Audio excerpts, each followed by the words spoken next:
high in the mountains of Snowfall Ridge, where winter moves like a silent spirit and every breath of wind carries a forgotten story.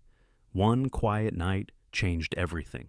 A lonely substation, a tired officer, and a German shepherd covered in ice standing at the door, as if guided by something greater than instinct. He did not come for food. He did not come for shelter. He came with a purpose. What he led the officer toward would uncover a struggle hidden in the snow and a miracle waiting in the dark. Before we begin, tell me, where in the world are you watching from today? I would love to know how far this story travels. Snowfall Ridge, tucked high in the northern mountains, where the timberline dissolved into white winds and ghostly pines, always felt more like a memory than a place. Every winter, the town vanished beneath a world of drifting snow, silent, pale, endless, until roofs were only bumps in the landscape and streets became white rivers leading nowhere. Tonight the storm had come early, dragging long fingers of ice across the town's wooden eaves and filling the sky with a churning wall of flakes. The air tasted of metal and pine bark. The streets glowed faintly under the haloed lamps, and beyond them spread the dark forest, a kingdom where only the wind dared speak. Inside the small north substation, Officer Rowan Hale, 38, leaned back in his chair and listened to the familiar lull of winter becoming night. Rowan was a tall, broad-shouldered man with a face carved by both weather and years in law enforcement. Sharp jawline, steady gray eyes, a faint scar running from his left cheek toward his ear like an old whispered story. His hair, once a deep brown, now carried early streaks of silver that made him look more thoughtful than old. Rowan had the calm, deliberate nature of someone who once lived through chaos and decided afterward that stillness was a luxury he would never again take for granted.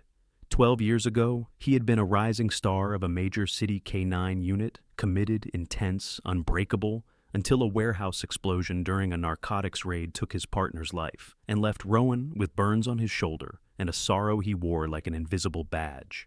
Since then, he had preferred mountains over sirens, quiet towns over crowded streets, and solitude over conversations he didn't need. Peace suited him, or so he told himself. On nights like this, he liked the predictable symphony, the hum of the heater, the crackle of static on the radio, the ticking clock. Quiet meant no drunk slipping on black ice, no overturned snowmobiles, no missing persons swallowed by the forest. Quiet meant safety. And Rowan had learned to treasure safety.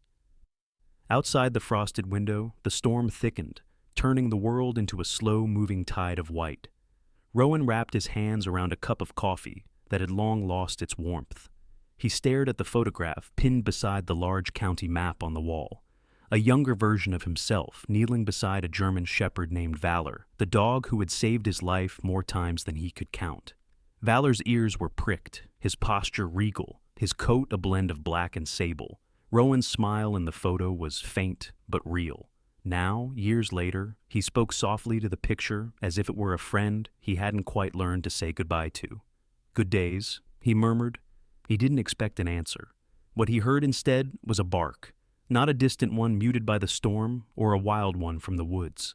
This bark was close, sharp, deliberate, and urgent. Rowan straightened, every sense alert. A second bark followed, muffled by the gusting wind, but unmistakably intentional. He moved to the door, hand on his radio, and pulled it open. A blast of freezing air punched into the room, stinging his face and filling the threshold with swirling crystals. In the middle of it stood a German shepherd, not just any dog, but one with presence, lean, muscular, the kind of build shaped by training and purpose. His fur was soaked, clumped with ice, darkening to near black in places, while the tan portions paled beneath frost. His ribs faintly showed, not from neglect, but from exertion. His posture was tense yet disciplined, as if his body remembered commands long after his world stopped giving them. His eyes, amber and deeply aware, locked onto Rowan with urgency. This was Shadow, though Rowan had never met him personally. He had only heard the shelter gossip. Older working dog, maybe 8 or 9, retired after his handler died, keeps escaping like he has unfinished business. Shadow did not bark now. He merely held Rowan's gaze, a silent plea wrapped in discipline, the kind of look only a trained K-9 could give. Rowan crouched slowly, careful not to spook him. "Where'd you come from, buddy?" Shadow remained still for a heartbeat, then stepped forward, then back again, glancing toward the black line of trees behind the substation. Not wandering, not lost. Leading. Rowan recognized that stance. He had seen it in Valor, in countless K-9s during search and rescue drills. "You're Shadow," he whispered. "The one who won't stay put, huh?" The dog's ears flicked. Rowan retrieved the half sandwich from his desk, tore it, and placed it on the step. Shadow devoured it quickly, but even then his posture didn't relax. He whined, low, broken, frightened in a way no working dog allowed himself to be unless the situation was dire. Something was wrong in the woods. Terribly wrong. Rowan pressed his radio. "Dispatch, Hale at North Substation. I've got the shepherd the shelter's missing. He seems agitated. I'm stepping out to check the tree line before the storm closes in." "Copy, Hale. Keep open comms." Rowan buttoned his parka to the throat and grabbed his flashlight. He stepped outside, snow crunching beneath his boots, cold biting through layers like teeth. "Okay, Shadow," he murmured. "If you came all this way in this mess, you must have a reason. Show me." Shadow barked once, clear, commanding, then turned toward the woods. Rowan followed. Beyond the last street lamp, the world shrank into the narrow beam of Rowan's flashlight. Snow fell sideways, hissing against the trees. Shadow moved with purpose, always checking Rowan's distance, leading while staying within the cone of light. The forest swallowed them. The snow deepened, reaching Rowan's calves. The wind's howl softened until it became a background hum. Rowan's breath steamed in front of him. Shadow sniffed the ground intensely near a cluster of fir trees. Rowan swung the beam toward him and froze. Smaller footprints dotted the snow, child-sized, uneven, recent enough that fresh flakes had barely begun to cover them. Rowan's pulse quickened. "Dear God!" He keyed the radio. "Dispatch, Hale. I've got juvenile prints heading into the woods north of the substation. No missing child reported yet, but prepare EMS at Ridgeview Clinic." "Copy. Stay with the prints." Shadow was already moving, following scent more than sight now. Rowan's boots carved deep impressions into the fresh drifts as he hurried behind him. The prints staggered, veered, doubled back. Not the marks of a child walking voluntarily, but one disoriented and exhausted. 10 minutes in, the storm thickened again. The trees groaned under their snowy burden. Then Shadow vanished around a fir trunk and barked, a short, urgent sound. Rowan sprinted. Beneath the tree, curled on her side like a discarded doll, lay a little girl, Emma Brooks, though Rowan didn't know her name yet. 7, maybe 8 years old. Small for her age, with light brown hair tangled in ice, and a thin purple coat inadequate against the storm. She had delicate features, a narrow chin, fluttering eyelashes dusted with frost, and rosy patches on her cheeks from cold exposure. Her skin had turned dangerously pale. She had the look of a child gentle by nature, shy, cautious, perhaps too trusting. But tonight, she looked breakable. Rowan dropped to his knees. He checked her neck. Faint pulse, still alive. Shadow pressed close to her, curling his warm body against her small frame, refusing to move. "Hey, sweetheart, stay with me," Rowan whispered. Emma's lips trembled. A single breath escaped, barely audible. "Mom?" Rowan wrapped his parka around her, lifting her carefully. His voice tightened as he radioed in. "Dispatch, I've got a female child, hypothermic but alive. Bringing her in, ETA 8 minutes." Shadow followed so tightly he nearly brushed Rowan's leg the entire way back, refusing to leave the child he had found. Behind them, the storm swallowed their footprints. The storm had tightened its grip around Snowfall Ridge by the time Officer Rowan Hale carried Emma Brooks into Ridgeview Clinic. The building sat at the base of the mountain, like a stubborn ember refusing to be extinguished by winter, warm, golden lit, and smelling faintly of antiseptic and old cedar beams. Nurses hurried toward them the moment the doors slid open, their faces tense with practiced focus. Emma was whisked into a treatment room, wrapped in heat blankets and surrounded by the soft chorus of monitors, whispered commands, and hurried clipboard notes. Rowan watched from the hallway, shoulders still tense beneath the cold-soaked layers of his winter parka. His hands felt numb, not from the weather, but from the frightening lightness of Emma's body when he had lifted her. Children weren't supposed to weigh so little, not children fighting for their lives. At his feet lay Shadow, the German shepherd who had brought them here. The dog refused to leave the doorway, planting himself like a sentinel carved from loyalty and frost. He was older up close, maybe 9, maybe 10, with a grizzled muzzle and faint scars beneath the fur that spoke of a working life lived in dangerous places. His posture remained disciplined, but the edges of fatigue pulled at him, and now that he was out of the storm, a faint tremor rippled through his legs. Rowan crouched, resting a hand gently on Shadow's back. "You saved her," he said softly. "Storm like that? She wouldn't have lasted much longer." Shadow didn't look at him. His amber eyes remained fixed on the door, ears slightly forward, waiting for the smallest sound inside. For a moment, Rowan wondered who Shadow had been before this night, what handler had shaped him, what missions had taught him to move with such unwavering purpose. Dogs didn't become legends by accident. A nurse stepped out, breath clouding the air as the cold crept through the half-open door. She was Nurse Kathleen Moreno, a woman in her mid-40s with kind eyes framed by tired lines, her hair bundled in a hasty knot. She had a way of speaking that balanced firmness and compassion the way veteran nurses often did, gentle with patience, unyielding with fear. "She's stable," Kathleen said. "Hypothermia, but we caught it in time. She'll wake up soon." Rowan exhaled, a breath he hadn't realized he'd been holding. "Good," he murmured. "That's good." Kathleen folded her arms, studying him. "Children don't wander into a storm like this," she said carefully. "Something must have pushed her out there." Rowan nodded. "We'll know soon." And he did, quicker than he expected. Not 30 minutes later, Emma woke. Rowan was invited into the room, with Shadow slipping silently behind him until the staff allowed the dog to rest on the floor in the corner. Emma Brooks lay beneath a stack of blankets, cheeks flushed now with returning warmth. She was a small girl, with round, soft features that carried the innocence of someone who should have been worrying about school projects or mismatched mittens, not survival in a blizzard. Her eyes, large, hazel, gentle, blinked open slowly, and when she saw Rowan, she tensed for a moment until Shadow padded closer and rested his head beside the bed. Only then did Emma relax. "Hi," she whispered. Her voice was thin, fragile. Rowan pulled up a chair. "Hey, sweetheart, you're safe now." Emma's gaze darted around the room before returning to him. Did Mom come?" "Not yet," Rowan said gently. "Can you tell me where she is?" Emma swallowed. Her small hands gripped the blanket with the desperation of a child trying very hard not to cry. "A man," she whispered. "He came back."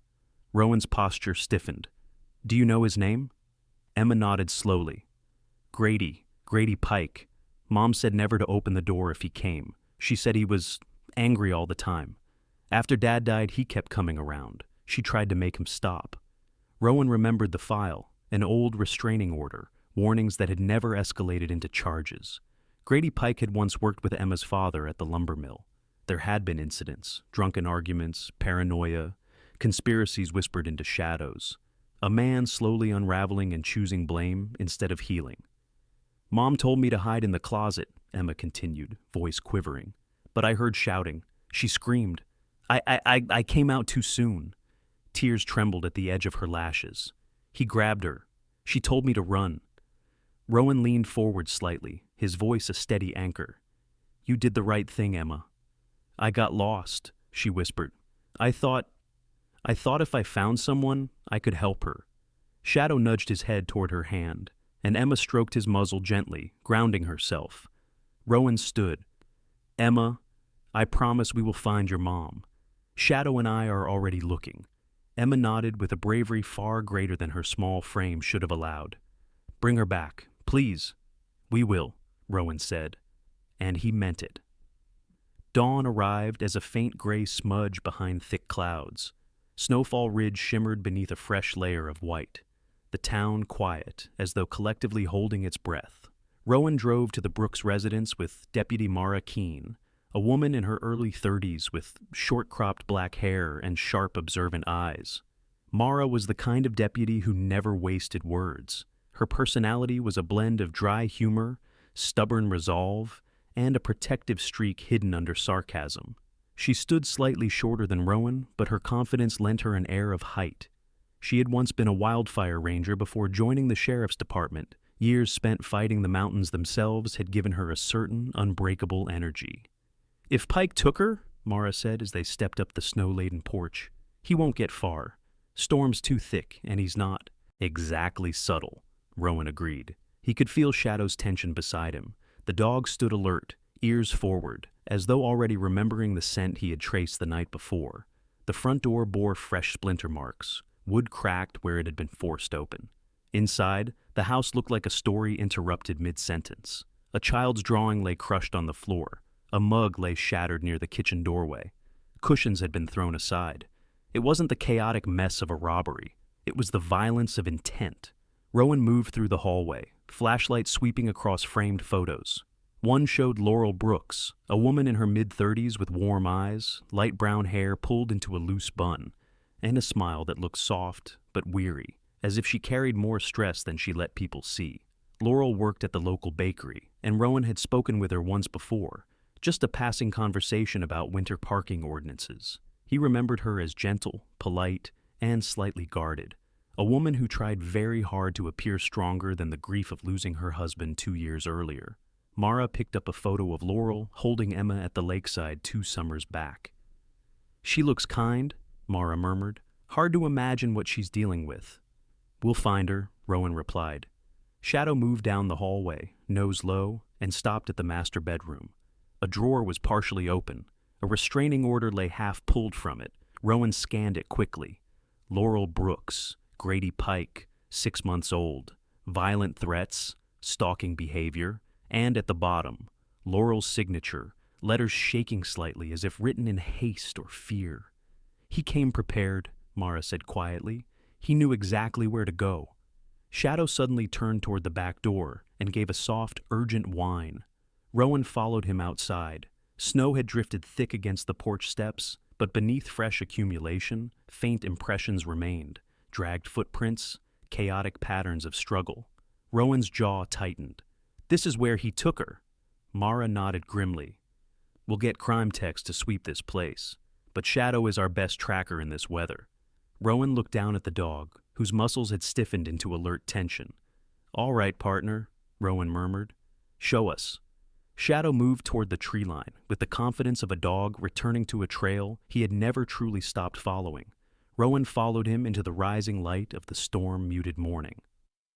The path behind the Brooks home led into dense forest where snow weighed heavily on pine branches, bending them like bowed spires of a cathedral made of winter. The logging road nearby wore the evidence they needed: tire tracks, old truck, deep tread, snow softened but still readable. "Matches Pike's vehicle from last month," Mara said, crouched beside the tracks. "Heading north, toward Split Rock Cut." Rowan's breath clouded the air. "Then that's where we're going." Shadow stood ahead of them, amber eyes sharp, posture taut with purpose. He had already chosen the direction. Snowfall Ridge's silent white wilderness held Laurel Brooks somewhere within it, and the dog who knocked knew the way. The storm eased near midday, but the sky above Snowfall Ridge remained the color of iron, heavy, cold, and bruised with cloud. Snow clung stubbornly to rooftops, turning the little mountain town into a scattering of white humps among black pines. The wind shifted only in size now, brushing against window frames as though whispering secrets of what had happened the night before. Rowan Hale drove slowly up the incline toward the Brooks residence, the tires of his patrol SUV crunching through compacted ice. Shadow sat in the back seat, posture upright despite exhaustion, his amber eyes fixed on the passing tree line, as though the forest still breathed danger. Beside Rowan sat Deputy Mara Keene, flipping through paperwork on a clipboard. The heater hummed in the cabin, though neither of them seemed particularly warmed by it. "Laurel Brooks," Mara murmured, scanning the file again. 36, works part-time at Haven Bakery, no known family nearby, and a restraining order Pike ignored. Rowan kept his hands steady on the wheel. She protected her daughter first. That tells us the kind of woman she is. Mara shot him a sideways look. "You met her once, right? Parking dispute?" "Winter ordinance," Rowan replied. She apologized 10 times, even though she hadn't done anything wrong. Gentle, quiet. But with that look people have when they shoulder more than they admit. Mara grunted softly. Then she's fighting right now. We'd better move fast. They reached the cul-de-sac where the Brooks home sat.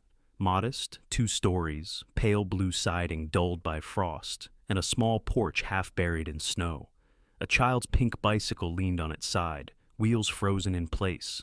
Wind chimes hung motionless beneath a brittle icicle arc. Everything looked still, too still, the kind of stillness that follows violence. Rowan and Mara stepped out. Shadow leaped down silently, nose immediately twitching. The dog moved like a creature built from instinct and memory, each sniff a question to the world, each step a response. Rowan approached the front door. Snow drifted in uneven piles across the porch, but the splintered doorframe told the story clearly. Someone had forced their way inside, not with hesitation, but with anger. Mara snapped photos. Forced entry, no hesitation, classic Pike, rage first, reason never. Rowan pushed the door fully open. The living room felt like a museum of panic. Cushions scattered, an overturned lamp, papers strewn like leaves scattered by a gust of fear. A half-full mug rested on the coffee table, tea frozen at the rim. She didn't leave willingly, Rowan murmured. No, Mara agreed. This was a struggle. Rowan moved toward the hallway. The photographs on the wall had fallen crooked during the disturbance. The glass on one was cracked. It showed Laurel with Emma at a pumpkin patch, both smiling, though Laurel's smile held that subtle sadness Rowan had sensed before. Grief lingered in her, eyes like a shadow that refused to leave. Mara picked up another frame from the floor. This one showed Laurel and her husband, John Brooks, hugging on a lakeside dock. John's death 2 years ago had carved a hollow into this family. A hollow Pike had exploited. Mara shook her head. People like Pike smell grief like wolves. Rowan's jaw tightened. Shadow, he called softly. The shepherd padded in from the kitchen, nose low to the ground. He paused near the master bedroom door and let out a faint, low sound, half whine, half confirmation. Rowan entered. The room was neat except for one drawer left partially open. A folded paper lay half out. Rowan pulled it free. The restraining order? The edges were creased from being handled often. Laurel's handwriting near the signature trembled, fearful, rushed, determined. Mara read over his shoulder.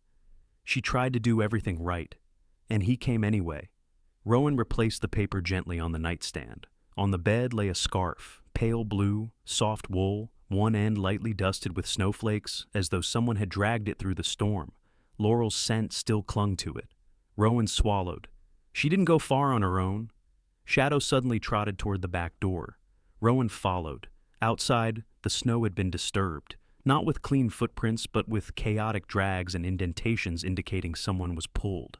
Rowan crouched, gloved hand brushing over the impressions. He dragged her, he said quietly. Could be unconscious. Or resisting. Mara nodded grimly. Tex can cast these, but fresh snow will bury them soon. We go now. Rowan stood. Shadow raised his head, nostrils flaring, muscles tightening. The dog looked toward the woods beyond the property, toward a dark line of fir trees and a slope descending into untouched wilderness. A gust of icy wind cut across the yard, carrying the faintest trace of pine resin and something else, something metallic, something desperate. Shadow barked once. Rowan's heart kicked. He has her scent. Mara tightened her coat and grabbed her camera. Then you and Shadow lead. I'll radio for backup. They followed the dog into the forest. Snow muffled everything in the woods. Every sound felt swallowed. Rowan's footsteps, Mara's breath, even the distant groan of wind through branches. It was a cathedral made of frost, quiet enough to hear your own heartbeat. Shadow moved in zigzags, nose to the ground, tail rigid with concentration. Rowan kept close. Mara followed a few paces back, documenting tracks, making occasional notes. They reached the logging road behind the Brooks property. Tire tracks, heavy, wide tread, cut through the snow. Mara knelt beside them. Old truck, looks like Pike's beat-up Dodge. She traced the pattern with her finger. Direction, north. Rowan looked in that direction. The sky felt darker there, as though the mountain itself withheld its warmth. Split Rock Cut, he said. The old hunting roads. Mara stood. Perfect for someone who wants to vanish. Rowan's breath frosted the air. Not today. Shadow gave a deep, affirmative growl and continued along the tracks. They followed him down the road, passing between looming firs whose branches hung low under the weight of the storm. Rowan had been in these woods before, searching for lost hikers or stranded snowmobilers. But this felt different. A wrongness clung to the air, a tension carved into the landscape by fear, the kind that lingers long after the moment has passed. About half a mile in, Shadow stopped abruptly at a bend in the road. He sniffed a patch of icy ground near a fallen branch. Rowan crouched beside him. Blood. Just a few dark droplets staining the snow. Mara froze. That hers? Rowan studied the droplets. Maybe. Could be from a struggle. Shadow? The shepherd sniffed, ears twitching.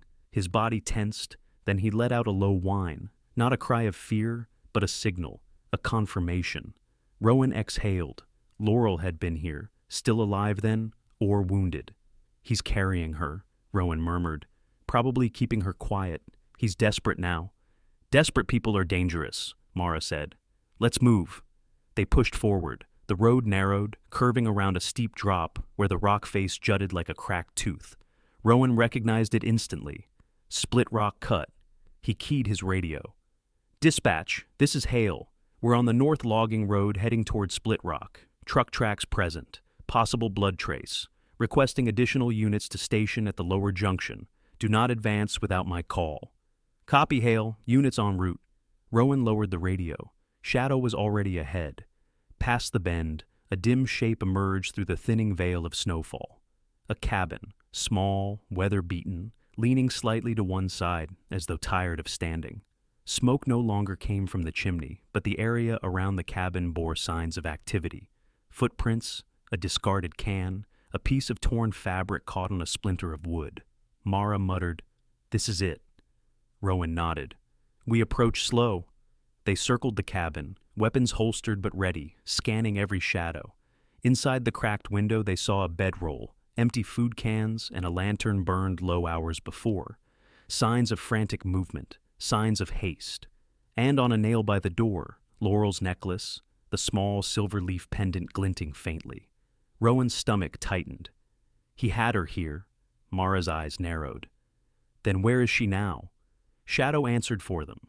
The dog stared not at the cabin, but at the ravine behind it, where a narrow game trail descended into deeper forest, half hidden beneath snow-laden branches. Shadow took 2 deliberate steps toward the path, turned back to look at Rowan, and waited. Rowan felt a chill crawl up his spine, not from the cold, from the knowledge that they were close, too close. "He's moving." "Downhill," Rowan said. "Into the ravine." Mara frowned. "You sure you want to go down there without backup?" Rowan looked at Shadow, then at the trail, then at the pendant still warm from his glove. "Yes," he said quietly, "because she doesn't have time for us to wait." And so, with the storm whispering through the trees and the mountain holding its breath, Rowan followed Shadow into the heart of the ravine, where danger waited unseen, and where the next chapter of this winter story would be written in cold stone and fading hope. The descent into the ravine felt like walking into the breath of the mountain itself. Trees rose on either side like ancient sentinels, their branches sagging under the weight of fresh snow, forming a narrow corridor of white silence. The storm had loosened its grip, but the cold deepened in this shadowed place, sinking into the bones with a stillness so absolute it felt almost sacred. Rowan Hale moved carefully, boots breaking through crusted snow, breath fogging in steady bursts. Every step seemed to echo against the stone walls of the ravine, as though the mountain listened to them pass. Deputy Mara Keene followed a pace behind, scanning the dense undergrowth. And ahead of them, cutting a silent path through a world half erased by winter, strode Shadow, the older German shepherd whose purpose had sharpened into something almost holy. His nose worked the air, his paws lifting and falling with the precision of a creature who knew there was no room for mistakes.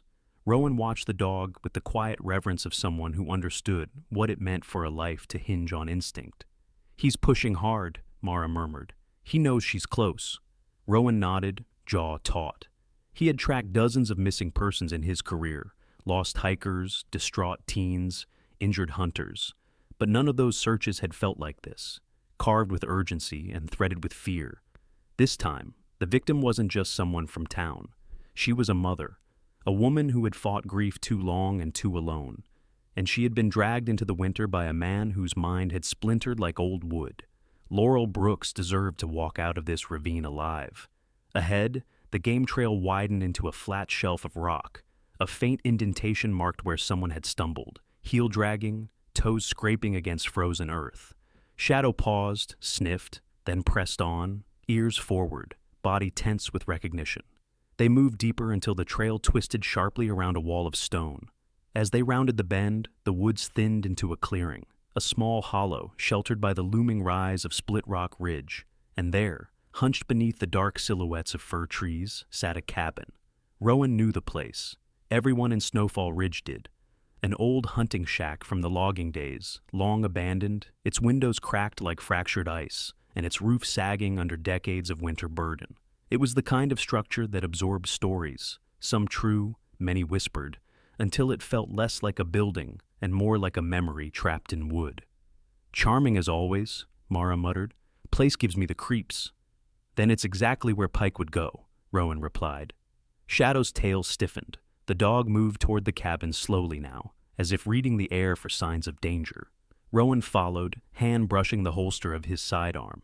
The closer they came, the clearer the signs: disturbed snow, footprints circling the perimeter, and drag marks leading toward the rear.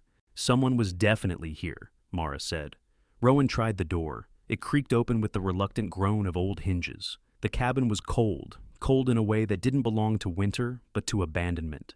A lantern sat on a crate, wick burnt low. Empty food cans littered one corner. A torn blanket lay crumpled near the wall.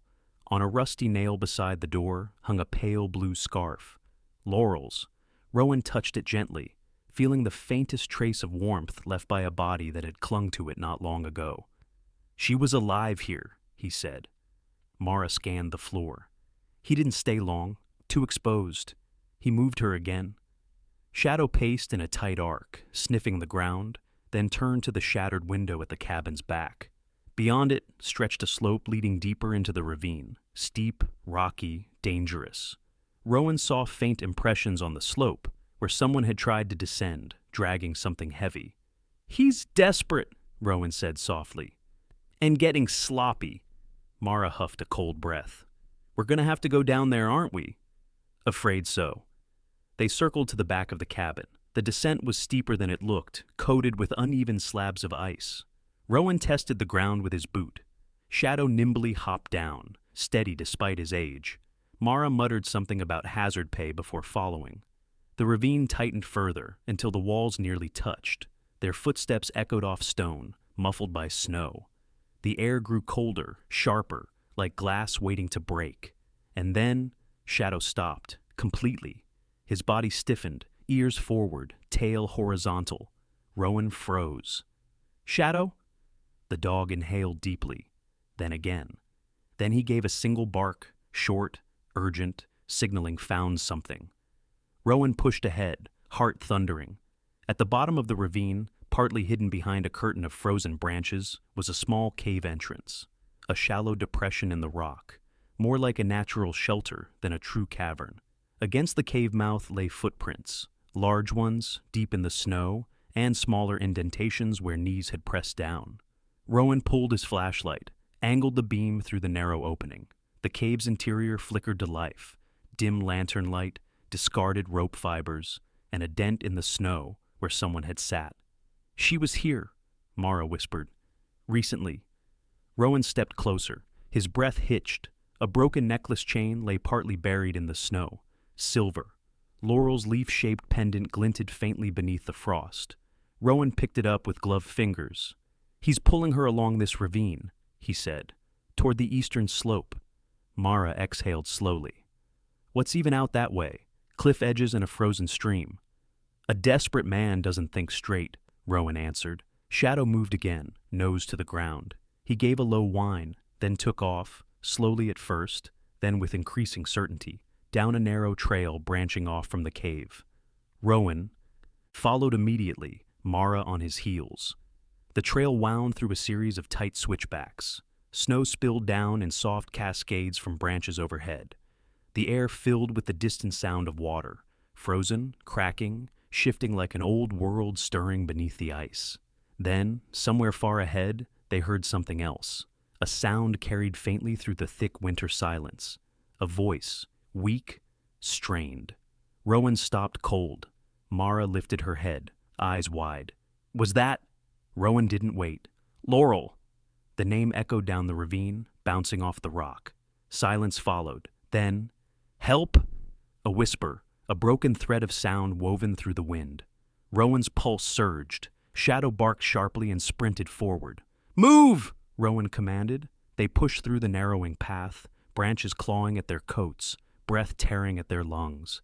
The voice came again. Please! Barely loud enough to be heard, but enough to guide them. Enough to tell them she was still alive. And then they found the clearing. A bowl-shaped depression at the base of the eastern cliff. Frozen stream cutting through it like a silver scar. Snow had collapsed in drifts around a shallow alcove carved into the rock. And at its edge, half hidden, lay a figure. Laurel Brooks. Her wrists were bound in front of her. Her hair, tangled with ice, fell across her face. Her coat was torn, one sleeve missing. Her posture was slumped, exhaustion pulling her forward. But her chest rose in faint shivers. She was alive. Rowan dropped to her side. Mara covered their flank, scanning the trees. Laurel, Rowan said softly, pulling his glove off to touch her cheek. It's Officer Hale. You're safe now? Her eyes fluttered, slowly, like someone emerging from deep water. Emma? Her voice cracked. Rowan leaned closer. She's safe. Shadow found her. She's warm. She's alive. Laurel let out a sound somewhere between a sob and a prayer. Her whole body trembled. He said nobody would find us. He said the storm would hide everything. Rowan's jaw tightened. Where is Pike now? Laurel opened her mouth. Then her gaze flicked past Rowan's shoulder, widening in alarm. Behind you! Rowan spun. A dark figure staggered from behind a cluster of firs, moving through the snow with wild, uneven steps. Grady Pike. His once strong build looked gaunt now, coated in frost and desperation. His jacket hung open, his hands shaking. His eyes darted between Rowan and Shadow with a feverish intensity.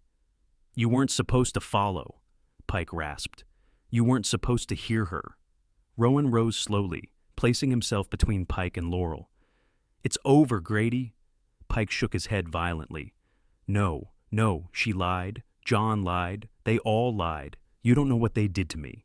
He took a stumbling step forward. Shadow growled, a deep, resonant warning. Rowan lifted a hand. Grady, stop. For a brief moment, fragile as a snowflake landing on warm skin, Pike hesitated. His face twitched. Confusion mingled with panic. Then emotion broke through, jagged and uncontrolled. He lunged. Rowan didn't need to command Shadow. The dog leapt forward on instinct, not viciously but decisively, intercepting Pike's arm, halting his movement, unbalancing him. Mara moved in fast, securing Pike before he could recover. She cuffed him against the snow-packed ground, muttering, You're done, Pike. Story ends here. Rowan dropped back beside Laurel, relief and adrenaline hitting him at once. Shadow returned to her side and nudged his head gently beneath her bound hands. Laurel let out a trembling breath and sank against him as though the dog himself was the miracle she had been waiting for. Rowan keyed his radio, voice steady but full. Dispatch, this is Hale. We have Laurel Brooks. Repeat, we have her. She's alive. Suspect in custody. Request EMS to our coordinates immediately. And as the wind softened and sirens in the far distance began their climb toward the ravine, Rowan felt something he hadn't felt in years. The quiet certainty that winter had finally met its match. A dog who knew the way. And the will of a town that refused to lose another soul to the storm. The sirens reached the ravine long before the rescue teams did. Their distant echo rolled down the icy cliffs in soft, broken waves, like the mountain was humming back a warning or a prayer. Rowan Hale stood at the edge of the clearing, one hand lightly on Laurel Brooks's shoulder as she leaned against the frozen rock. Her breathing had steadied, though exhaustion still tugged at every muscle in her body. Rope burns marked her wrists, and her hair, tangled with frost, fell across her cheek like strands of winter. But she was alive. That was what mattered. Mara Keene stood a short distance away, watching over Grady Pike, who now sat cuffed against a boulder, his head lowered, breath fogging unevenly. He looked smaller than he had minutes before, less like the raging storm of a man who had dragged Laurel into the wilderness, and more like someone shrunken by the weight of his own choices. Desperation had burned him hollow. Paranoia had carved away whatever remained. But even broken men could be dangerous. Mara didn't ease her stance for a second. Rowan turned to Shadow, who sat beside Laurel with a calmness that seemed almost sacred. The dog had not left her since they found her. His amber eyes scanned the ravine with the silent intuition of a creature who carried whole lifetimes of training in his bones. His breath rose in soft puffs, and frost clung to his whiskers like stardust. "You did well, boy," Rowan murmured. Shadow didn't look at him. His gaze remained fixed on the trees, listening, feeling the vibration of the mountain, as if attuned to something no human ear could catch. Rowan followed the dog's line of focus. The forest was quiet. Quiet in that peculiar way winter silence sometimes felt. Too deep, too still, like the world was holding its breath. Laurel shivered, drawing the blanket Rowan had wrapped around her tighter. "Is Emma safe? I heard you say... But please, tell me again." Her voice wavered, fragile and hopeful, and terrified all at once. Rowan crouched beside her. "She's at Ridgeview Clinic. She came in with signs of hypothermia, but the nurses said she's stable. Strong kid, stronger than she knows." Laurel's eyes closed. The relief that passed across her face was so raw and profound, it almost hurt to see. A tremor ran through her shoulders, not from cold, but from the long, awful hours of believing her daughter might have been lost to the storm.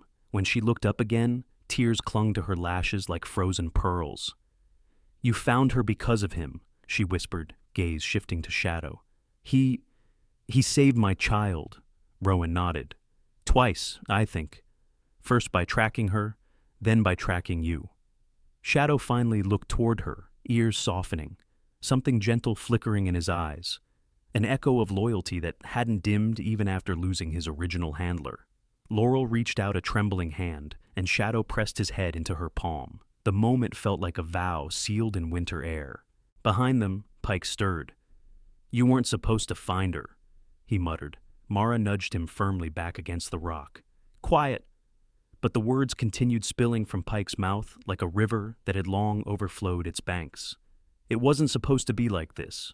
John promised. He promised he'd fix everything." Rowan exchanged a glance with Mara. Desperation had unspooled Pike's mind beyond reason. They couldn't untangle the past here, nor should they try. That would come later, through courts and professionals trained to sift truth from delusion. For now, they needed to get Laurel out safely. Rescue teams reached the top of the ravine minutes later, their lights flickering like small, distant stars through the trees. The echoes of radio chatter drifted down as responders carefully made their descent, with medical packs, stretchers, ropes, and urgency in every step. The mountain began to fill again with human sound, boots crunching snow, voices calling directions, the clatter of equipment. But beneath it all, Rowan heard something else. The wind moving through the branches above the ravine in a slow, mournful sigh. The mountain had watched everything: Laurel's fear, the chase through the snow, the confrontation that nearly turned fatal. Now, it watched the rescue. Maybe mountains didn't judge. They simply remembered. Paramedics arrived first. Dr. Helen Calloway, a woman in her early 50s with sharp eyes softened by compassion, knelt beside Laurel. Helen had the presence of someone who had stitched together more lives than she cared to count. Tall, wiry, with silver threading through dark hair, her movements precise even in the cold. "Ma'am, I'm Dr. Calloway. How's your breathing?" Laurel tried to answer, but emotion clogged her throat. Helen nodded gently. "You're safe now. We'll take care of you." Rowan stepped back so the team could work. Shadow remained at Laurel's side until Helen placed a hand on his neck. "You're looking out for her, she said warmly. Shadow's tail thumped lightly, but he didn't move until Rowan called him away. Pike was lifted onto another stretcher, hands cuffed, body limp from exhaustion. Mara walked beside the medics, escorting him up the trail, her breath hissing white in short bursts. "Hale," she called over her shoulder. "We'll regroup at Ridgeview." Rowan nodded. "Copy." He watched them ascend until the trees swallowed their forms. Then he turned back to the clearing. The last paramedic secured Laurel's stretcher with straps and ropes, preparing the climb. Laurel's eyes found Rowan once more. "Thank you," she whispered. He shook his head. "Save it for the dog." Her lips lifted into the smallest, most fragile smile. "Then thank him twice." Shadow stepped closer again as they prepared to move her. Laurel reached out weakly, brushing her fingers over the dog's muzzle. "You brought me home," she murmured. Rowan saw the flicker of understanding in Shadow's gaze. It was the same look Valor used to give him, a quiet recognition between partners cut from the same cloth, a promise, a bond, a vow. When the team began their ascent, Rowan and Shadow followed behind. The climb was slow, measured, tense. Snow shifted beneath boots, the ropes creaked, breath fogged into the dim light. And through it all, the mountain watched. By the time they reached the ridge where the rescue truck waited, the sun had cracked through the cloud cover, sending thin, pale beams across Snowfall Ridge. Winter's grip loosened just slightly, as though the light itself acknowledged the end of something dark. Laurel was loaded into the ambulance, Pike into another. Mara climbed into the front passenger seat of the first responder vehicle and motioned for Rowan to join her. Shadow hopped into the back of Rowan's SUV instead. Rowan nodded at him through the window, a silent acknowledgement of everything the dog had done. The drive back to town was quiet. Not the peaceful kind, but the reflective kind, heavy with the weight of what nearly happened. Snowfall Ridge came into view slowly, rooftops glittering with ice, Main Street empty except for a few bundled locals shoveling their porches. When the ambulances turned toward the clinic, Rowan followed behind, Shadow sitting tall and alert despite exhaustion. As they pulled into Ridgeview's parking area, Rowan felt something shift inside him, something he hadn't felt in a long time. Purpose. Not the forced duty of someone who used to run from nightmares, but the real, steady weight of doing something that mattered. Shadow hopped out of the SUV before Rowan even opened the door. The dog trotted toward the clinic entrance, where nurses rushed to receive Laurel. Rowan followed slowly, breath steady, mind clear. The storm had taken enough from this town over the years, but today it had given something back. A mother, a daughter, a chance for healing. As Shadow settled near the clinic doors, fur glistening with melting snow, Rowan rested a hand on the dog's head. "Good work, partner," he whispered. And the mountain, draped in winter white, seemed to exhale, soft, relieved, almost grateful, as though it understood that life, even in cold places, could still be saved. Winter never left Snowfall Ridge in a single day. It slipped away slowly, almost shyly, as if reluctant to loosen its hold on the mountains it had ruled for so long. Icicles dripped one silver bead at a time. Snowbanks shrank into slush along the sidewalks of Main Street, and the pines, weary beneath their white burden, shook loose soft flurries each morning, as though brushing sleep from their branches. For a town that had nearly lost a mother and child to the storm, these small shifts felt like miracles, not loud ones, quiet ones, the kind that reminded people that seasons, even painful ones, eventually change. Inside Ridgeview Clinic, Rowan Hale stood in the doorway of room 206, watching Laurel Brooks sit propped against a pillow while sunlight from the window spilled across her blanket. Her complexion had regained its warmth. The bruises on her face had softened from deep purple to pale lavender. Her hands, once bound by rope and fear, now held a steaming mug of tea. She looked like someone waking from a long, terrible dream and slowly remembering the world was kind again. Beside her sat Emma, wrapped in a sweater too big for her small frame. Her cheeks were rosy with much healthier color, and she held Shadow's head on her lap, as though she feared letting go would make him vanish.